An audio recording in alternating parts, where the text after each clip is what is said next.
नमस्कार। स्वस्तिक health fitness में आपका स्वागत है।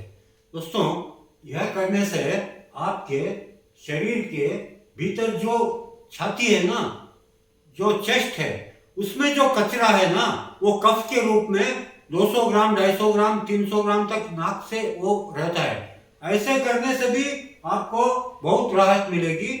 और आप सर्दियों के अंदर आने वाली है सर्दियां, तो क्या कीजिए, आप एक तो ब्रोनकॉम पतंजलि का, और एक आता है अनुतेल, एक दिव्य धारा, और एक पतंजलि का बाम, ये आप यूज कीजिए।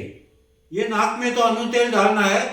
ऐसे करने से आपका कफ दूर हो जाएगा, पक्का जड़ से मिट जाएगा, एलोपैथी से नहीं होने वाला है। और एक बात क्या है कि जब तक आपकी आत्मा के साथ में आपका शरीर है ना, क्या, तो जब तक आपका शरीर है तब तक आप किसी की सहारे की जरूरत मत लीजिए।